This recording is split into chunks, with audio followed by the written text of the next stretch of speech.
মুসলমান ভাইরা আমার, সরকারে দু আলম নবী মুহাম্মদুর রাসূলুল্লাহ সাল্লাল্লাহু আলাইহি ওয়াসাল্লামের সংবাদটা আল্লাহর রাসূল চোখের পানি ছেড়ে দিয়ে কাঁদতেছে। রহমতের পানি নবীজির চোখ বেয়ে বেয়ে জমিনের মধ্যে পড়ে সাহাবীরা তাকায় তাকায় দেখতেছে নবীজির চোখ মোবারক থেকে অশ্রু প্রবাহিত হয়। কিছুক্ষণ পরে আল্লাহর রাসূল সাল্লাল্লাহু আলাইহি ওয়াসাল্লাম আবার মুস্কি মুস্কি হাসে। আবার কিছুক্ষণ পরে আল্লাহর রাসূল তার চেহারাটা অন্যদিকে ঘুরায় ফেলছে। সাহাবীরা লক্ষ্য করতেছে আল্লাহর রাসূল এমন কেন করতেছে। হযরত আবু লুবাবা রাদিয়াল্লাহু তাআলা কতক্ষণ পরে আল্লাহর রাসূলকে জিজ্ঞেস করলো, ইয়া রাসূলুল্লাহ, ইয়া হাবিবাল্লাহ, আপনি তিনটা অবস্থা আপনার ভিতর থেকে আমরা লক্ষ্য করেছি। প্রথমে আপনি কান্না করেছেন, দ্বিতীয়বার আপনি হেসেছেন, আপনি জবাব দিয়েছেন, তৃতীয়বার আপনি চেহারাটা ফিরাই নিয়েছেন। বলেন কেন আপনি কেন এরকম করেছেন? সরকারে দু আলম নবী মুহাম্মদুর রাসূলুল্লাহ সাল্লাল্লাহু আলাইহি ওয়াসাল্লাম বলেন, সাহাবীরা আমার সাদে আসলামের জন্য যে আমার চোখের পানি করো রহমতের কান্না। আমার সাহাবী আল্লাহ তাআলার দ্বীন জিন্দা করার জন্য দুনিয়া বিসর্জন দিয়ে আল্লাহ তাআলার রাস্তায় সংবাদ শুনে দৌড়ায় আসছে। এটা হলো রহমতের কান্না, এটা হলো দয়ার কান্না। আর দুই নাম্বার, তোমরা যে আমাকে দেখছো আমি একটু মুস্কি মুস্কি হাসি, হ্যাঁ সাহাবীরা আমি যা শুনি তোমরা তা তো শোনো।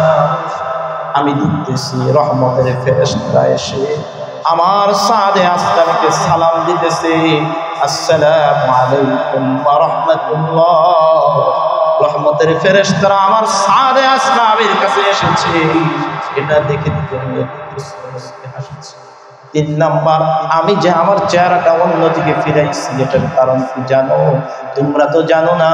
আমি যা দেখি তোমরা তো তা দেখো না। আমি দেখতেছি আমার সাদে আসলামীকে বরণ করার জন্য জান্নাত থেকে হুররা পর্যন্ত দৌড়ায় দৌড়ায় আগমন করতেছে, আর আমি পর্দা রক্ষা করার জন্য আমি নবীর মহম্মদীকে চেহারাটা ঘুরায় এনেছি। সুবহানাল্লাহ। সালাতুল ইশা বা জামাআত পর দুনিয়ার হাজারো ব্যস্ততা থেকে মুক্ত করে দুনিয়ার সর্বোৎকৃষ্ট মাজলিস কোরআন কারীমের তাফসীরের মাজলিসে সর্বোৎকৃষ্ট জায়গায় যে মহান মালিক আপনাকে আমাকে বসার সুযোগ করে দিয়েছেন, কোরআন হাদিসের আলোকে কিছু দিনই কথাবার্তা বলা এবং শোনার তৌফিক দান করেছেন, সেই মহান মালিকের কুদরতি দরবারে জবান খুলে কালিমাতু শুকরিয়া নেই বলি আলহামদুলিল্লাহ। মুহতারাম হাজিরিন, গত সপ্তাহে সূরাতুল বাকারার 192 নম্বর আয়াতে কারীমার আলোচনা শেষ হয়েছিল। আজকে আপনাদের সামনে 193, 194 নম্বর আয়াতে কারীমা তেলাওয়াত করেছি। এই দুটো আয়াত পূর্ববর্তী আয়াতগুলোর সাথে সংযুক্ত। আগের আয়াতগুলোতে আল্লাহ তাআলা ইসলামের মৌলিক একটা বিধান জিহাদ সম্পর্কে আলোচনা করতেছিল। হুদায়বিয়ার যুদ্ধের যে ঘটনা, সেই ঘটনা সম্পর্কে রব্বুল কারীম এখানে আলোচনা করেছেন। আজকে 193 নম্বর আয়াতে কারীমায় জিহাদের মূল লক্ষ্য উদ্দেশ্য বয়ান করেছেন, যে জিহাদের মূল লক্ষ্য উদ্দেশ্য। আগের আয়াতগুলোতে আল্লাহ তাআলা বলেছেন যদি তোমাদেরকে তারা আক্রমণ করে তাহলে তোমরাও আক্রমণ করবে, তোমরাও বসে থাকবে না। এই যে জিহাদ, ইসলামে জিহাদ কেন দিয়েছে? একটা মৌলিক কথা শুনলেন, কেউ যদি ইসলামের বিধান জিহাদকে অস্বীকার করে, তাই বলেন জিহাদকে কি করে?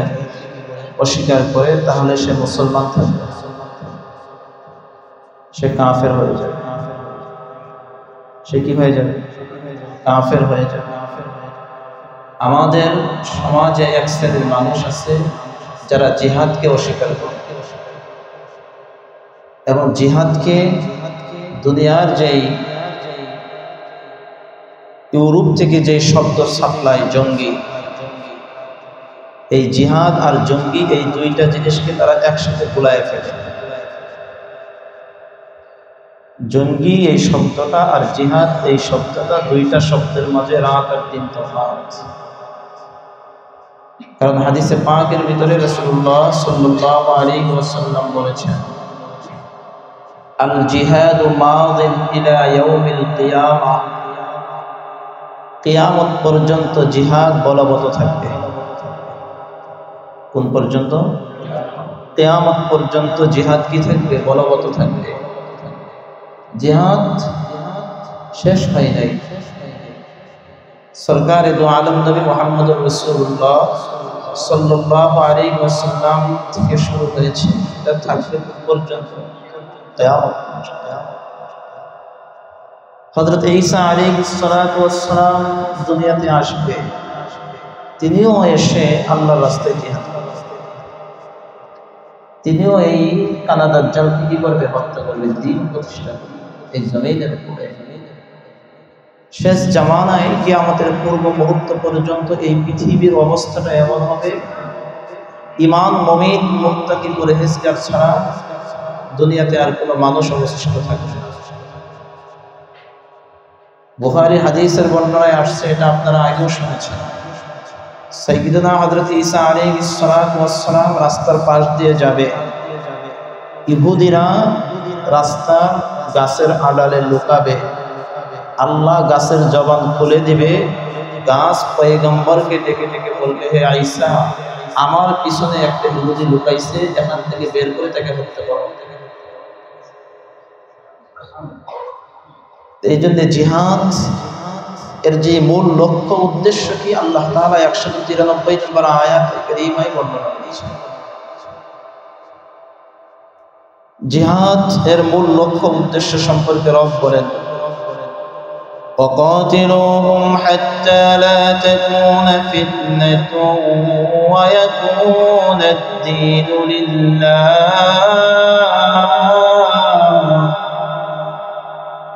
فإن انتهوا فلا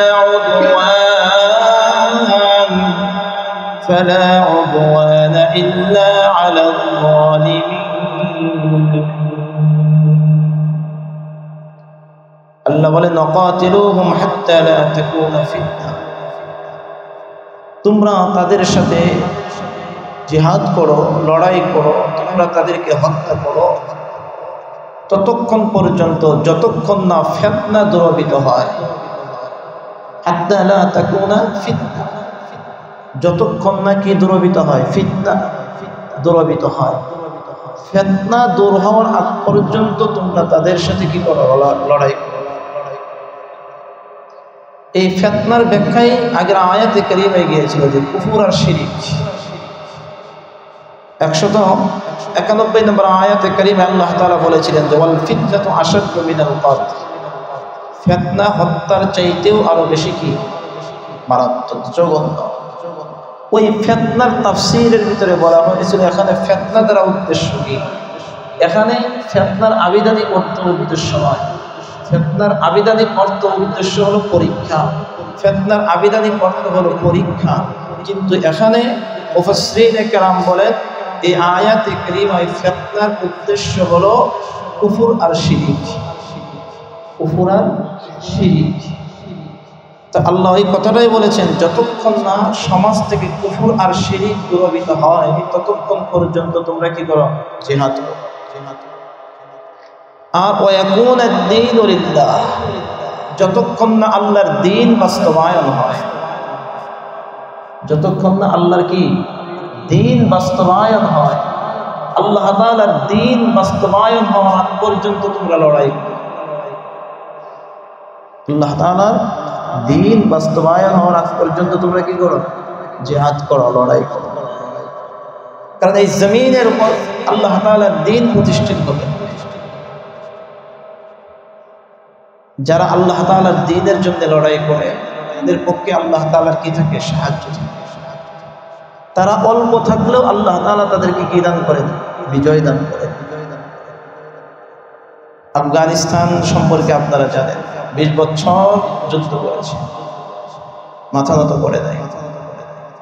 আল্লাহ তাআলা তাদেরকে কি দান করেছেন? বিজয় দান করেছেন। কাফের লেজ গুটিয়ে ঠিক পালিয়েছে। তো দিন জিন্দা করার আগ পর্যন্ত লড়াই, যুদ্ধ, জিহাদ। এই জন্য জিহাদকে কেউ অস্বীকার করবে, আর জিহাদের সাথে জঙ্গি, এই দুইটা জিনিসকেও এক করবে। দুইটা আলাদা আলাদা জিনিস, দুইটা আলাদা আলাদা জিনিস। এগুলো এখানে স্বল্প সময়তে আপনাদেরকে বোঝানোর সময় নেই, বিস্তারিত বুঝবেন, পড়াশোনা করবেন। তাহলে জিহাদের উদ্দেশ্য কি পেলাম? যতক্ষণ পর্যন্ত দ্বীন বাস্তবায়ন না হয় ততক্ষণ পর্যন্ত কি চলবে? জিহাদ চলবে। এই জন্য সরকার দু আলম নবী মুহাম্মদুর রাসূলুল্লাহ সাল্লাল্লাহু আলাইহি ওয়াসাল্লামের ইন্তেকালের কিছুদিন আগেও নবীজি অসুস্থ হয়ে গেছেন। এই মুহূর্তেও নবীজি যুদ্ধের জন্য তিনি মদিনা থেকে কাফেলা প্রেরণ করেছেন। নবীজির ইন্তেকালের আগেও নবীজি নিজে যুদ্ধের জন্য কি করেছেন? কাফেলা প্রেরণ করেছেন, যার নেতৃত্বে ছিল হযরত উসামা ইবনে যায়েদ রাদিয়াল্লাহু তাআলা। আর হযরত উসামা ইবনে যায়েদ রাদিয়াল্লাহু তাআলার বয়স তখন ছিল মাত্র 17 বছর। নওজোয়ান এক ছেলে, তাকে দিয়েছিলেন সেনাবাহিনীর দায়িত্ব, কমান্ডারের দায়িত্ব। হযরত উসামা ইবনে যায়েদ রাদিয়াল্লাহু তাআলাকে আল্লাহর রাসূল ইন্তেকালের কিছুক্ষণ পূর্ব মুহূর্ত পর্যন্ত জিহাদের জন্য কাফেলা দিয়ে পাঠাচ্ছেন। কারণ দ্বীন বাস্তবায়ন করতে হবে। দ্বীন বাস্তবায়নের ক্ষেত্রে কোনো ছাড় নেই। কি ভাই বলেন? কোনো ছাড় নেই।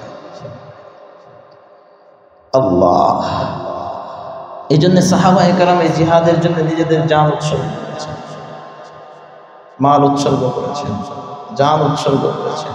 শুধুই উৎসর্গ করে নাই, সাহাবায়ে কেরামের এই দ্বীন জিন্দা করার জন্য তারা যে শাহাদাত বরণ করেছেন এগুলো পৃথিবীর জন্য নজির, কিয়ামত পর্যন্ত আপনার আর আমার জন্য নজির।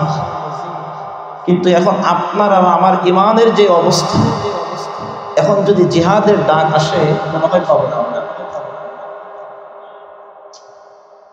আপনি আর আমি বলবো যে তোমরাই বাড়াবাড়ি করো, আমরা যেতে পারবো। ইমানের যে অবস্থা, তাফসীরের কিতাবের ভিতরে লেখে হযরত সাদ আসলামী রাদিয়াল্লাহু তাআলা নামে একজন সাহাবী ছিল। সাহাবী ছিল কালো, গরীব, দেখতে শুনতেও ভালো না, আরো গরীব। তো একদিন নবীজির কাছে এসে কান্নাকাটি করতেছেন, কান্না করতেছেন। রাসূলুল্লাহ সাল্লাল্লাহু আলাইহি ওয়াসাল্লাম সাদ আসলামীকে বললেন, কান্না করো কেন, কাঁদো কেন? তখন সাদ আসলামী রাদিয়াল্লাহু তাআলা বলতেছেন, ইয়া রাসূলুল্লাহ, আমি তো ইসলাম ধর্ম গ্রহণ করেছি, আর আমি আপনার সকল সুন্নতগুলোকে অনুসরণ করেছি, আপনার সুন্নতগুলোকে আমি মান্য করেছি। কারণ বিগত 2 জমায় আমি বলেছি যে সুন্নত অনুসরণ করা ছাড়া কেউ আল্লাহ তাআলার পিয়ারা হতে পারে না, দায়ী হতে পারে না। আর সাহাবায়ে কেরাম সবচেয়ে বেশি নবীজির সুন্নতকে কি করেছেন? অনুসরণ করেছেন। তো হযরত সাদ আসলামী রাদিয়াল্লাহু তাআলা আল্লাহর রাসূলকে বলতেছে, ইয়া রাসূলুল্লাহ, আমি আপনার সব সুন্নতগুলোকে অনুসরণ করি, কিন্তু একটা সুন্নত এখনো অনুসরণ করতে পারিনি। যে কি? আল্লাহর রাসূলকে সাদ আসলামী বলতেছে, ইয়া রাসূলুল্লাহ, আমি গরীব, আমার কাছে মদিনার কেউ তাদের মেয়ে বিবাহ দেয় না। আমি গরীব, আমার কাছে কেউ কি দেয় না? মেয়ে বিবাহ দেয় না। একটা গরীব, আরো হচ্ছে কালো, কেউ দেয় না। আমি তো এই সুন্নত তো আপনার তো চিন্তা করতে পারছি। আল্লাহ রাসূল সাল্লাল্লাহু আলাইহি ওয়াসাল্লাম সাহাবীকে বলতেছে, তোমার কাছে কেউ মেয়ে বিয়ে দেয় না? আচ্ছা শোনো, মদিনার সবচেয়ে ধনী ব্যক্তি সাহাবীর নাম হলো হযরত আমর, সে হলো সবচেয়ে মদিনার ধনী। তার একটা মেয়ে আছে, মেয়েটা হলো মদিনার সবচেয়ে সুন্দরী। মেয়েটাও কি মদিনার সবচেয়ে সুন্দরী। তার উপাধি হয়ে গেছিল হুরে মদিনা। কি হুরে মদিনা? রাসূল বলতেছেন, ওই তার কাছে যাও, তার কাছে গিয়ে বলো যে আমি বলেছি তার মেয়েকে তোমার সাথে বিবাহ দিতে। সুবহানাল্লাহ বলবেন না? কি আমি বলেছি তুমি বলো তার সাথে কি তার মেয়েকে তোমার সাথে বিবাহ দিতে। সাহাবী গেছে, সাহাবী যাওয়ার পরে বাড়িতে গিয়ে সালাম দিয়েছে। সাহাবী বের হয়ে আসছে, হযরত আমর আসার পরে বলতেছে যে আমাকে আল্লাহ রাসূল আপনার কাছে পাঠাইছে। কি ব্যাপার, কি জন্য? রাসূল বলেছেন যে আপনার মেয়েকে আমার সাথে বিবাহ দেওয়ার জন্য। রাসূল বলেছেন আপনার মেয়েকে আমার সাথে কি করতে? বিবাহ দিতে। তো হযরত আমর রাদিয়াল্লাহু তাআলা তাকে দিছে এক ধমক। এই বলো কি? কারণ এই সংবাদ তো মিথ্যাও হতে পারে। কি সত্য মিথ্যাও তো হতে পারে।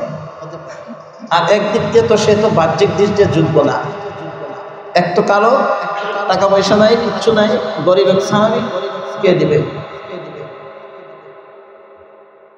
যেমন মনে করেন আমি যদি আপনাদের কারো কাছে যদি কোনো ছেলেকে যদি পাঠাই যায়, বলো যে প্রতিষ্ঠান বলছে মেয়ে বিবাহ, মেয়ে বিবাহ তো দিবেই না, বরং প্রতি হিসাবে চাকরিরও যাইবে। মেয়ে বিয়ে তো দিবেই না, প্রতি হিসাবে চাকরিটাও যাবে। অবস্থা তো এটা। তো দিছে একদম। তো এখন হযরত সাদ আসলামের মন খারাপ, বের হয়ে চলে যাচ্ছে বাড়িতে। এই কথাটা মেয়ে শুনছে, হুরে মদিনা গোট থেকে শুনছে যে তার কানের ভিতরে আওয়াজ গিয়েছে, রাসূল বলেছে যে তার সাথে তাকে কি দিতে? বিয়ে দিতে। সাথে সাথে মেয়েটা তার আব্বাকে ডাকছে, আব্বা আপনি কি আপনার আখিরাত ধ্বংস করতে চান? ওই কেন? আপনি কি শুনেন নাই সে বলেছে আপনার কাছে, সে নিজে আসে নাই, স্বয়ং নবী মুহাম্মদ রাসূলুল্লাহ সাল্লাল্লাহু আলাইহি ওয়াসাল্লাম প্রেরণ করেছেন।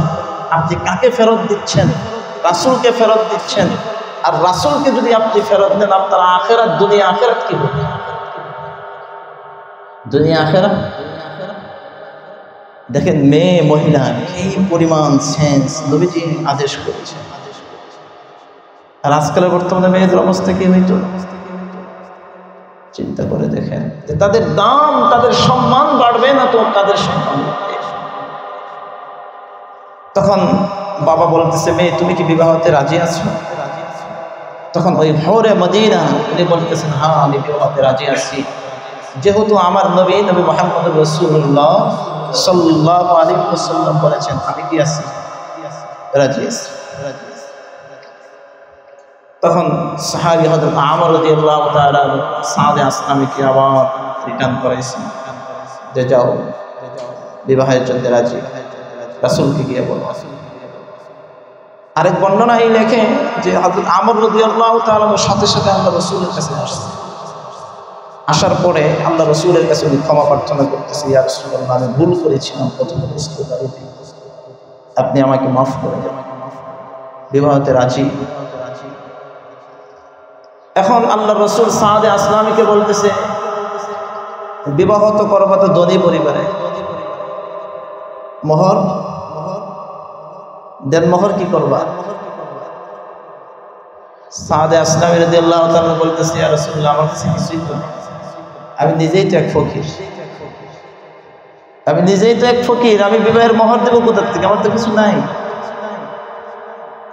আল্লাহ রাসূল বলে, তো এটা তো হবে না, পরিবারটা আমি কি কয় এলিট পারসন, মদিনার সবচেয়ে ধনী ব্যক্তি, মেয়েটাও হুরে মদিনা, তার মোহরটাও তো হবে ওরকম, দেন মোহরটাও তো হতে হবে ওই পরিমাণ ওইভাবেই তো হতে হবে।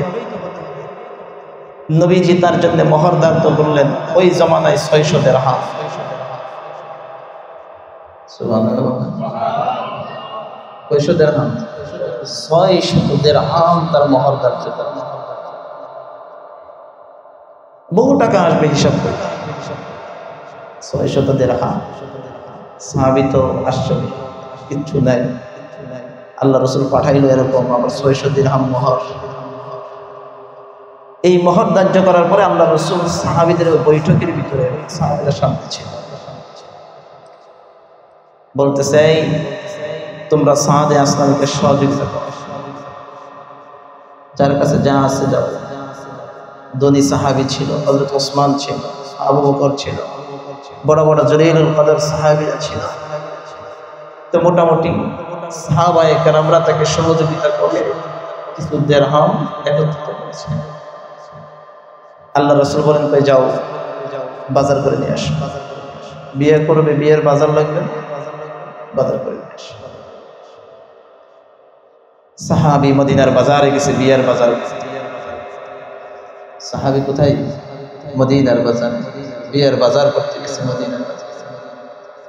মদিনার বাজার করতেছে, বাজার করতেছে। এই অবস্থায় বাজারের মধ্যে কে জানি এলান দিচ্ছে যে আল্লাহ আল্লাহ রসুল তোমাদেরকে যুদ্ধের জন্য আহ্বান করতেছে, জিহাদের জন্য আহ্বান করতেছে, জিহাদের শরীফ মদিনার বাজারে। কারণ ওই সময়তেও একটা কাফেলা মদিনার আশপাশে যুদ্ধের জিহাদের ময়দানে ছিল। কে জানি এলান করতেছেন গোড়া হাকায়া হাকায়া যে জিহাদে শরীক হও, জিহাদে শরীক। মুসলমান ভাইয়েরা রে আমার, সাদে আসলামী রাদিয়াল্লাহু তাআলা তৎক্ষণাৎ বিবাহের বাজারকে ছেড়ে দিয়ে ওই যেই কিছু টাকা ছিল ওই কিছু টাকা দিয়ে একটা ঘোড়া কিনে আরেকটা মদিনার বাজার থেকে তরবারি কিনে সোজা চলে গেছে যুদ্ধের ময়দানে। যুদ্ধের ময়দানে, কারণ আল্লাহ তাআলার দ্বীনকে আগে জিন্দা করতে হবে। আল্লাহর দ্বীন তো আগে। সাহাবী বলতেছেন আমার যদি হায়াত বেঁচে থাকে তাহলে বিবাহ করতে পারবো। টাকা দিয়ে সোজা চলে গেছে একটা ঘোড়া আর তরবারি কিনে যুদ্ধের ময়দানে। যুদ্ধের ময়দানে যাওয়ার পরে হযরত সাদে আসলামী রাদিয়াল্লাহু তাআলা যুদ্ধ করতে করতে এক পর্যায়ে শহীদ হয়ে গেছে। যুদ্ধ যখন শেষ হয়ে গেল, দেখা গেল হযরত সাদে আসলামীর লাশটা ক্ষত বিক্ষত অবস্থায় পড়ে আছে। বর্মটাও মাথার ভিতরে ছিল, চেহারাটা ক্ষত বিক্ষত হয়ে গেছে। সাহাবীরা দেখি হযরত সাদে আসলামী পর্যন্ত যুদ্ধের ময়দানে আসছে। এই জন্য আল্লাহ তাআলা সাহাবীদের দ্বীন জিন্দা করার জন্য যারা শাহাদাত বরণ করেছে, হযরত জাফর তাইয়ার রাদিয়াল্লাহু তাআলা সম্পর্কে পাওয়া যায় বুখারীর বর্ণনায়। সরকারে তো আলম নবী বলেন আমি জাফরকে দেখেছি জান্নাতের ভিতরে, সে সবুজ পাখি হয়ে ঘোরাফেরা করতেছে। সুবহানাল্লাহ। দ্বীন এমনি এমনি জিন্দা হয়। মুতার যুদ্ধে রোমানদের বিরুদ্ধে তাফসীরের কিতাবের ভিতরে লেখে রোমানরা 1 লক্ষ সৈনিক। রোমানরা কত? 1 লক্ষ সৈনিক। আর সাহাবায়ে কেরামের জামাত হলো মাত্র 3000। কত হাজার? 3000 জামাত। আর কোথায় 1 লক্ষ? এটা পার্সেন্টেজ কত করে হিসাব করে।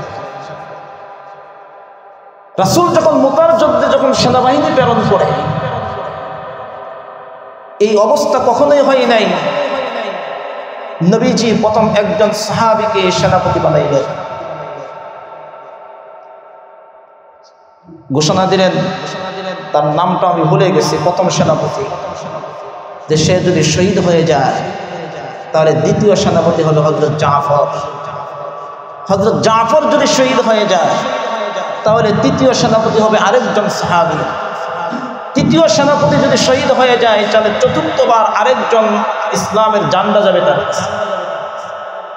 তার মানে রাসূল মেসেজ দিয়ে দিলেন, আমি প্রথম যেই তিনজনকে সেনাপতির দায়িত্ব দিলাম তারা আর ফিরে আসবে না। তারা কি আসবে না? ফিরে আসবে না। তারা আল্লাহ তাআলার রাস্তায় শহীদ হবে। কারণ রাসূল অতীতে কখনোই এমন করে নাই যে একের পর এক সেনাবাহিনী সেনাপতি কখনোই কাউকে এরকম দায়িত্ব দেয় নাই। হযরত জাফর রাসূলুল্লাহর এই ঘোষণা শুনে হযরত জাফর বুঝে ফেলেছেন। বাড়িতে যাওয়ার পরে বিদায় যখন আসে তখন বিবিকে বলে, শোনো, আমি আর ফিরে আসবো না। কারণ রাসূল বলেছেন যে অমুক শহীদ হলে আমি আমার পরে আমি যদি শহীদ হয়ে যাই তাহলে আরেকজন। মুতার যুদ্ধে যখন 1 লক্ষ বাহিনীর বিপরীতে 3000 সাহাবী, যুদ্ধ যখন শুরু হয়ে যায়, প্রথম সেনাপতি যিনি ছিলেন সম্ভবত যায়েদ ইবনে রাওহা, তিনি শহীদ হয়ে গেলেন। দ্বিতীয় সেনাপতি যখন শহীদ হয়ে যায়, ইসলামের জান্ডাটা হযরত জাফর রাদিয়াল্লাহু তাআলা আনহুর কাছে। হযরত জাফর রাদিয়াল্লাহু তাআলা আনহু যুদ্ধ করছেন তো করছেন, যেই ঘোড়ার উপরে যুদ্ধ করতেছেন এক কাফের এসে ঘোড়ায় আক্রমণ করেন। ঘোড়ার থেকে হযরত জাফর পড়ে যায়। হযরত জাফর পড়ে গিয়ে এক হাতে ইসলামের ঝান্ডা আর এক হাত দিয়ে তিনি যুদ্ধ করতেছেন, লড়াই করতেছেন। ডান হাতে ছিল তার ঝান্ডা, কাফের যে হাতে ঝান্ডা সেখানে এসে ঢুকতেছে। ঝান্ডা যখন পড়ে যায় বাম হাতের ভিতরে, হযরত জাফর সেই ঝান্ডা আবার উঠাইছেন। কিছুক্ষণ পরে ওই হাতটাও শহীদ হয়ে গেছে, ডান হাত বাম হাত দুটো হাত শহীদ হয়ে গেছে। এখন তার 2 বাহু দিয়ে কোন রকম ভাবে চাপিয়ে ইসলামের ঝান্ডাকে উপরের দিকে, যেখানে ইসলামের ঝান্ডা জমিনের উপর কখনো ফেলতে দেওয়া যাবে না। এটা যদি পড়ে যায়, ইসলামের ঝান্ডা যদি পড়ে যায়, তাহলে শত্রুরা অবমানিত হবে। কিতাবের ভিতরে লেখে হযরত জাফর রাদিয়াল্লাহু তাআলা সর্বশেষ তার দাঁত দিয়ে ইসলামের ঝান্ডাকে সমুন্নত রেখেছেন। তারপরে তৃতীয় জন যার কাছে দায়িত্ব ছিল সে এসে ওই ঝান্ডা গ্রহণ করেছে। এই ছিল সাহাবী। কিন্তু পরিশেষে আল্লাহ তাআলা মুতার যুদ্ধে মুসলমানদের বিজয় দিয়েছেন। বিজয় কাদের হয়েছে? মুসলমানদের হয়েছে। 3000 আর 1 লক্ষ রোমান সৈন্যবাহিনীর বিরুদ্ধে মাত্র 3000 সাহাবীর বিজয় আল্লাহ তাআলা দিয়েছেন। ইসলাম এমনি এমনি তো জিন্দা হয়, জিহাদ ছিল। আর জিহাদ ছাড়া কখনো ইসলাম জিন্দা হবে? জিহাদ ছাড়া কখনো ইসলাম জিন্দা হবে? আজকে গাজা থেকে ইসরায়েলের দিকে তাকান, যদি মুসলিম বিশ্বগুলা একত্রিত হইয়া আল্লাহ তাআলার বিধান জিহাদের পথে যদি হাঁটতো, তাহলে সব সোজা হয়ে যেত, সব সোজা হয়ে যেত। ইসলাম মুসলমানদের সাথে তারা কখনোই পারত না। অস্ত্র থাকুক আর না থাকুক, যদি ঈমানি শক্তিটা যদি থাকতো, তাহলে মুসলমান অবশ্যই কি হবে? বিজয়ী হবে। কারণ মুসলমান কখনো অস্ত্রের বলে অতীতেও বিজয় লাভ করে নাই, ভবিষ্যতেও পারে। মুসলমান যদি কোথাও যদি বিজয়ী হতে চায়, তাহলে তার ঈমানই বলে। তাই বলেন কি বল লাগবে? ঈমান। আল্লাহ আমাদেরকে তৌফিক দান করেন। জিহাদের তামান্না দিলের ভিতরে রাখা। এই জন্য রাসূল হাদিসে পাকের ভিতরে বলছেন, আল্লাহুম্মা রযুকনা শাহাদাতান ফি সাবিলিক। আল্লাহ রাসূল দোয়া করতেন যে আল্লাহ তুমি আমাকে তোমার রাস্তায় শাহাদাত নসিব করো। আপনি জিহাদ আমরা ওই অবস্থাটা পাই আর না পাই, কিন্তু একজন মুমিন হিসেবে আপনার আমার দিলের ভিতরে জিহাদের কি থাকতে হবে? তামান্না থাকতে হবে, ইচ্ছা থাকতে হবে যে যখন জিহাদের ডাক আসবে আমি তখন সশরীরে আল্লাহর দ্বীন জিন্দা করার জন্য কি হবো? উপস্থিত হব। হতে পারে এই সহিহ নিকটটুকু থাকার বদৌলতেও আল্লাহ তাআলা কিয়ামতের দিন আপনাকে জিহাদের কি দিবে? ফজিলত, ফরজত, নিয়ত। আল্লাহ আমাদেরকে তৌফিক দান করুন। তো আল্লাহ ওই কথাটাই বলতেছেন, নকাতিলুহুম হাত্তা লা তাকুনা ফিতনাতুন ওয়া ইয়াকুনা আদ-দীনু লিল্লাহ, যে তোমরা তাদের সাথে যুদ্ধ করবে যতক্ষণ না ফিতনা কুফর শিরক দূরীভূত হয়, আর যতক্ষণ না দ্বীন বাস্তবায়ন হয়, যতক্ষণ না কি দ্বীন। فإن انتهوا فلا عدوان إلا على الظالمين আর তারা যদি বিরত থাকে, তারা যদি নিজেদেরকে লড়াই করার থেকে যদি বিরত রাখে, তাহলে তোমরাও বিরত থাকবে। জালেমদের সাথে, জালেমদের ব্যতিরেকে কারো সাথে সীমা লঙ্ঘন করা যাবে। যে জালেম হবে তার সাথে সীমা লঙ্ঘন, আর জালেম ছাড়া কেউ কখনো কি করে না সীমা লঙ্ঘন। পরের আয়াতে কারিমা 194 নম্বর, আশ-শাহরুল হারামু বিশ-শাহরিল হারাম, আশ-শাহরুল হারামু বিশ-শাহরিল হারাম ওয়াল হুরমাতু কিসাস فمن اعتدى عليكم فاعتدوا عليه بمثل ما اعتدى عليكم واتقوا الله واعلموا أن الله مع المتقين। আল্লাহ বলেন আশ-শাহরুল হারাম, সম্মানিত মাস, বিশ-শাহরিল হারাম, সম্মানিত মাসের বিনিময়ে সম্মানিত মাস। সম্মানিত মাসের বিনিময়ে কি সম্মানিত মাস। অর্থাৎ আপনাদেরকে আগেও অতীতের তাফসীরগুলোতে বলা হচ্ছিল যে রাসূলুল্লাহ সাল্লাল্লাহু আলাইহি ওয়াসাল্লাম যখন উমরা করার দিনতে মদিনা থেকে কাফেলা নিয়ে যখন বের হওয়ার পরে তারা যখন হুদাইবিয়া নামক স্থানে আসলো, তখন মক্কার কাফেররা সাহাবায়ে কেরামদেরকে কি দিলেন? বাধা দিলেন। একটা চুক্তি হয়েছিল, চুক্তি কি এই বছর আর কি করা যাবে না, উমরা করা যাবে না, তোমরা পরবর্তী বছর উমরা করবে। রাসূল আবার পরবর্তী বছর উমরা করার জন্য কাফেলা যখন নিয়ে আবার রওনা দেয়, তখন সাহাবায়ে কেরামের ভিতরে একটা কান্না বসে চলছে যে গত বছর আমাদেরকে বাধা দিয়েছে, আমরা কিচ্ছু বলি নেই। কেন বলি নেই? কারণ ওই মাসটা ছিল যুলকাদা মাস। মাসটা কি মাস ছিল? যুলকাদা, অর্থাৎ সম্মানিত মাস ছিল। তো সম্মানিত মাসে যুদ্ধ বিগ্রহ করা কি নিষেধ, এই জন্য কিচ্ছু বলে নাই। সাহাবায়ে কেরাম শর্তগুলো মেনে চলে গেছে। এখন বলতেছে, এখন যে আমরা কাজা আদায় করার জন্য বের হয়েছি উমরা, এটাও তো সম্মানিত মাসে। এটাও কোন মাসে? সম্মানিত মাসে। এখন এই মাসেও যদি আমাদেরকে যদি আবার বাধা দেয়, কারণ তাদের তো কোনো কি নেই, বিশ্বাস। এখন কি করব? এখন তারাও যদি আমাদের সাথে যদি লড়াই করতে চায় বা আমাদের উপর যদি আক্রমণ করে, তখন আল্লাহ বলেন আশ-শাহরুল হারাম বিশ-শাহরিল হারাম, যে সম্মানিত মাসের বিনিময়ে সম্মানিত মাস, আর আল হুরমাতু কিসাস, আর সম্মানের বিষয়েও কিসাস রয়েছে, সমান সমান রয়েছে। সম্মানের বিষয়ে কি রয়েছে?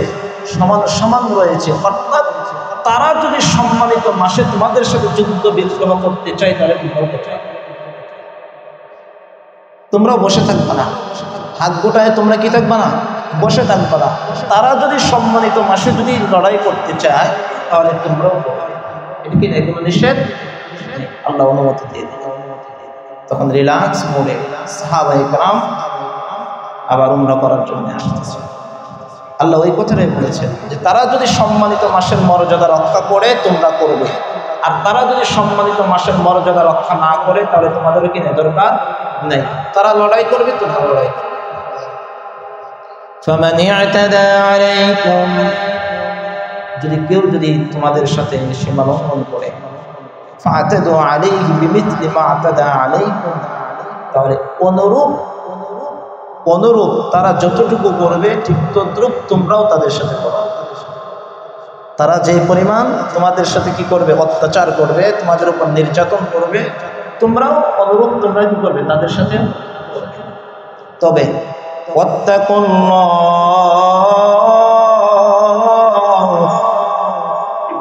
তবে তোমরা আল্লাহকে বই করো না। সীমা লঙ্ঘন করার ব্যাপারে বা তাদেরকে প্রতিহত করার ব্যাপারে আল্লাহকে বই করো। ওয়ালামু, জেনে রাখো, আন্নাল্লাহা মাআল মুত্তাকিন, আল্লাহ তাআলা মুত্তাকিদের সাথে আছেন। সুবহানাল্লাহ। আল্লাহ কাদের সাথে আছেন? এই আয়াতে আর পরের আয়াতে আল্লাহ তাআলা কাদের সাথে সাথে থেকে দুইটা মেসেজ আয়াতের শেষে দিলেন। এক নম্বর এই আয়াতের মেসেজ যে আল্লাহ মুত্তাকিদের সাথে থাকে, অর্থাৎ আল্লাহ বিরোধীর পক্ষে থাকেন। যারা আল্লাহকে মেনে চলে তাদের সাথে কে থাকেন? বলেন, তাদের সাথে কে আছেন? আল্লাহ আছেন। এটা আপনার আমার জন্য বিশাল বড় মেসেজ যে আল্লাহ মুত্তাকীদের সাথে থাকেন, আল্লাহ মুত্তাকীদের জন্য সাহায্য করেন। আমাদের সবাইকে আল্লাহ মুত্তাকী হওয়ার তৌফিক দান করেন। এই আয়াত বলার পরে এখন আল্লাহ তাআলা বলতেছেন পরের আয়াতে কারিমায়, এতক্ষণ পর্যন্ত জান খরচের ব্যাপারে গেছে, কারণ লড়াই, কতল, জিহাদ এটা কি দিয়ে করতে হয়? জান দিয়ে করতে হয়। কি? জান দিয়ে। আবার পাশাপাশি শুধু জান দিয়েও জিহাদ হয় না, মালেরও কি আছে? মালেরও কি আছে? আল্লাহ এখন মালের কথা বলে, وأنفقوا في سبيل الله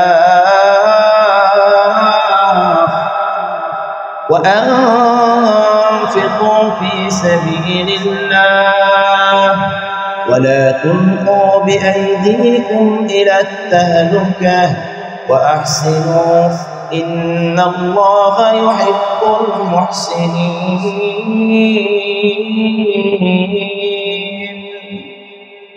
আল্লাহ বলেন আনফিকু ফি সাবিলিল্লাহ, তোমরা আল্লাহ তাআলার রাস্তায় ব্যয় করো। আল্লাহর রাস্তায় কি করো? ব্যয় করো, আল্লাহর রাস্তায় খরচ করো। আল্লাহ ওয়া আনফিকু ফি সাবিলিল্লাহ, অর্থাৎ তোমরা আল্লাহ তাআলার রাস্তায় অর্থ ব্যয় করো। সূরাতুল বাকারার শুরুতে বলেছেন কি? আল্লাহ তাআলা তোমাদেরকে যে রিজিক দিয়েছেন সেখান থেকে তোমরা কি করো? খরচ করো। এই জন্য কেউ যদি ব্যবসার ভিতরে বরকত পেতে চায় তাহলে তার পুরো ব্যবসার লভ্যাংশটাকে 3 ভাগে ভাগ করা। এক, যে লভ্যাংশটা হবে 1 ভাগ তার পরিবারের পিছনে খরচ করবে, 2 ভাগ তারপরে আরেক ভাগ আল্লাহর রাস্তায় ব্যয় করবে, আরেক ভাগ তার ব্যবসার ভিতরে পুঁজি খাটানোর জন্য রাখবে। এই নীতিতে কেউ যদি ব্যবসা করে আল্লাহ তাআলা তার ব্যবসা, তার মালের ভিতরে শুধু বরকত আর বরকত।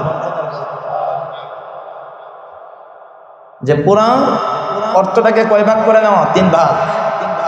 1 ভাগ দিয়ে আমি আমার পরিবারের খরচ মেটাবো, আরেক ভাগ আল্লাহর রাস্তায় ব্যয় করবো, আরেক ভাগ দিয়ে পরবর্তীতে আবার পুঁজি লাগবে সেখানে। কিন্তু আপনি আর আমি হিসাব করেন, বছরে যা ইনকাম করতেছি, সেখান থেকে হিসাব করলে 3 ভাগের 1 ভাগ দূরের কথা, 100 ভাগে ভাগ করলে হিসাব করে দেখেন আপনি সারা বছর যত টাকা দান করেছেন কেউ না জানলেও তো আপনার কাছে হিসাব আছে। হিসাব আছে না? যাকাতের হিসাব না, যাকাত তো এটা আপনার উপর ফরজ বিধান। যাকাত হিসাব না, যাকাত তো এটা কি? ফরজ বিধান, এটা তো আপনার দিতেই হবে। নামাজ যেরকম ভাবে পড়তেই হবে, যাকাত ফরজ হলে তো কি করতে হবে? দিতেই হবে। যাকাতের পরে নফল যেই সাদাকাগুলো আছে আপনি হিসাব করলে কি দেখা যাবে? প্রত্যেক শুক্রবারে কয় টাকা করে বাক্সে রেখে দিই? হয়তো 100 টাকা বা 200 টাকা বা 500 টাকা। এখন পুরা একটা হিসাব দেন, বছরে কয়টা সপ্তাহ হয়? 52 সপ্তাহ হয়। 52 সপ্তাহে আপনি যদি 100 টাকা করে হিসাব করেন কত আসে? 5200 টাকা। আরো অতিরিক্ত আপনি কিছু দান সত্য করলেন, জানে বামে কোনো জায়গায় রাস্তাঘাটে কিছু করলেন, এবং মোটা অ্যামাউন্টে যদি কোথাও যদি সদকা করে থাকেন তাহলে এটা তো আপনার মাথার ভিতরে আছে। এখন 1 বছরের হিসাবটা দেন আর 1 বছরের আপনার ইনকামটা দেন, যে আপনার 3 ভাগের 1 ভাগ আমি কি আল্লাহর রাস্তায় বের করেছি। এটা বাধ্যতামূলক কিছু না, কিন্তু উচিত, মুমিনের উচিত হলো এটা যে মুমিনের সম্পদগুলোকে বের করবে। কারণ কোরআনে কারিমে বার সত্তার কথা বলেছেন আল্লাহর রাস্তায়। কেন? ওই লাভ তো না। এখন এগুলো যদি আমরা বলতে চাই তখন এগুলা সব এখন নেগেটিভ, সব কোন দিকে যায়? নেগেটিভ চিন্তা। আল্লাহ আমাদেরকে বুঝতে না। وأنفقوا في سبيل الله, আল্লাহর রাস্তায় দিই। এই কথা বলার পরে আল্লাহ কি করে দেখেন?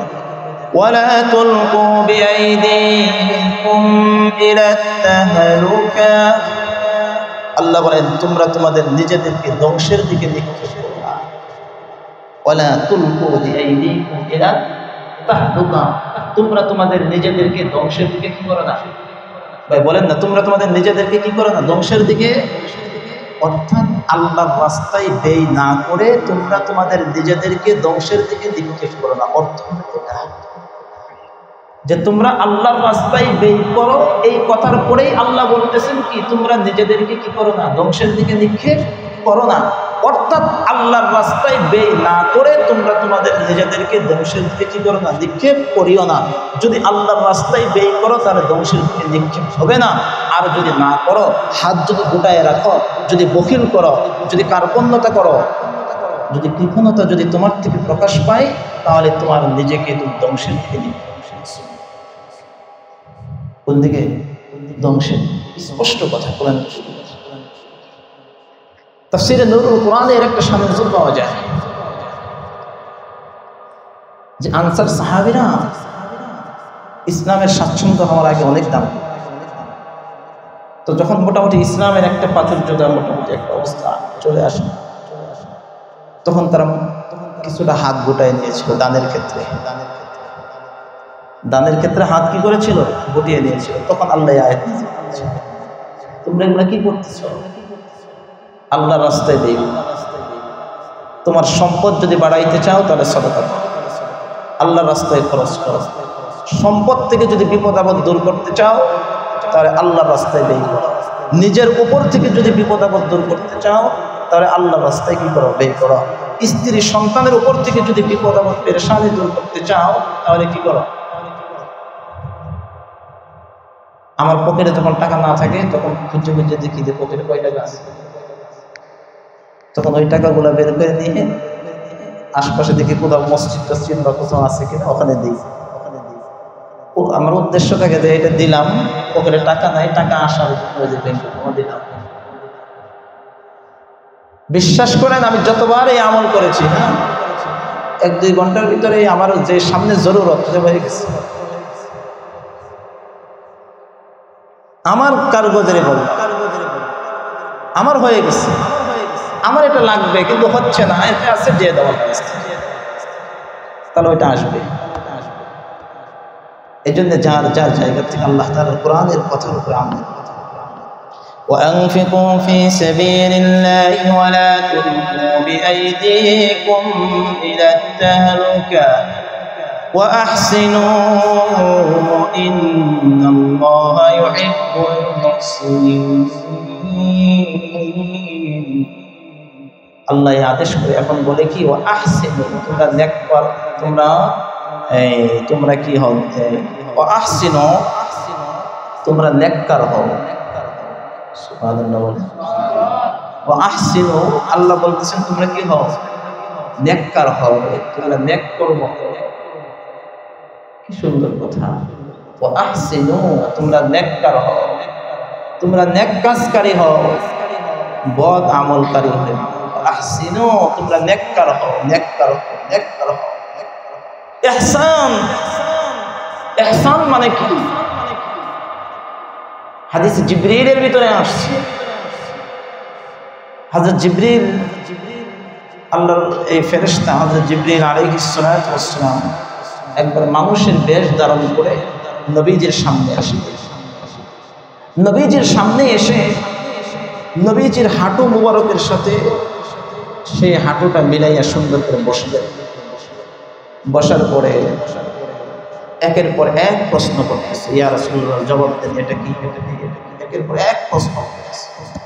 সাহাবায়ে কেরাম আশ্চর্য হয়ে গেছে, সমস্যাটা কেন?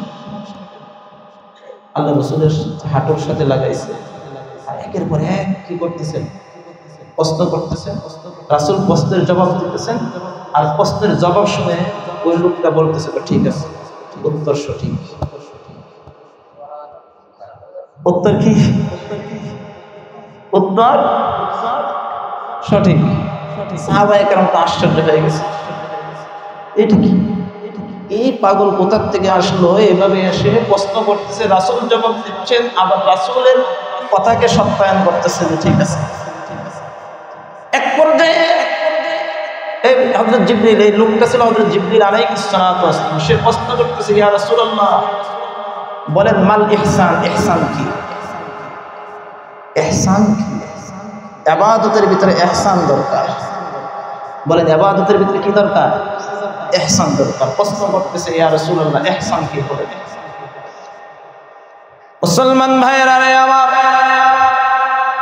সরকারে দু আলম নবী মুহাম্মদুর রাসূলুল্লাহ সাল্লাল্লাহু আলাইহি ওয়াসাল্লাম বলতেছেন ইহসান হলো ইবাদত এমন ভাবে করা, নামাজের মধ্যে দাঁড়াইলে এমন ভাবে নামাজ আদায় করা, বান্দা মনে করবে প্রথম তরিকা প্রথম তফা যে বান্দা আল্লাহকে দেখতেছে, আল্লাহ বান্দাকে দেখতেছে, বান্দা সরাসরি আল্লাহ তাআলার সাথে কথা বলতেছে। বান্দা সরাসরি তার রবকে দেখে দেখে ইবাদত করে, এটা হলো ইহসান।